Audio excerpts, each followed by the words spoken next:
موضوعنا اليوم نحكي فيه على العنصرية بكل أنواعها، وقاعدين نشوفوا معناتها تويكا يندرى ما زالت في تونس فما عنصرية وإلا لا؟ ساعة قبل ما نقولوا مازالت اسكو تنحات هي ولا ما تنحاتش؟ عسى هي ما تنحاتش الجملة. ما عرفش حسب رأيي يعني. احنا ريت حتى ما نحكيوش حتى على عنصرية مع عبد معناها دخيل على ماهوش مواطن تونسي، نحكيو حتى كتوانسة في بعضنا، كهذاك من البلاصة الفلانية هذاك من البلاصة الفلانية. لا احنا مثلا ناخذوا كان من بعضنا ما ناخذوش هذاك اسمر شويه، لا ما تاخذوش معناها حاجه هيك. احنا في بعضنا مازالت عندنا شويه عنصريه. كيفاش نجموا نتجاوزوا موضوع العنصرية في تونس حسب رايك؟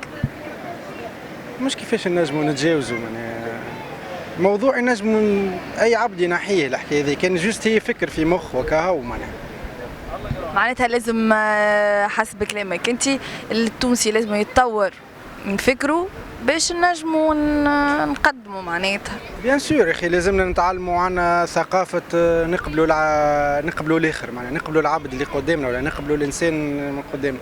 انا توا واحد من الناس برمي العباد اللي باهته في الموجه اللي صارت على الافريقيين جنوب الصحراء، معناها اللي كانوا في تونس، اللي جاوا اللي موجودين في تونس توا. احنا نجموا نخزروا لها بمنظور اخر، نخزروا معناها بالتوانسه اللي قاعده في اوروبا توا، معناها اسكو قاعدين يتعاملوا كيفنا نحن ولا اكثر. احنا عاملناهم على اساس بالحق بطريقه عنصريه غير عاديه، معناها احنا هذا ما نحبوش يصير في تونس كيما ما نحبوش يصير على اولادنا في اوروبا. وكاو معناها باهي انت ما جاتش قدامك هكايا موقف ولا صارت معك انت حاجه هكا نتاع عنصريه ابار نتاع جنوب الصحراء، افريقيا جنوب الصحراء؟ لا، ما انا واحد قدامي ما صارش موقف كي هكايا. جوست مره ولا مره يمكن صارت قدامي اني في تاكسي جماعي ما وقفش ليزافريكان، وقف للتوانسه، معناها ما يحبش يطلعهم حاجه هكايا. ما هذه كيما نقولوا حاجه معناها هذه اللي صارت قدامي.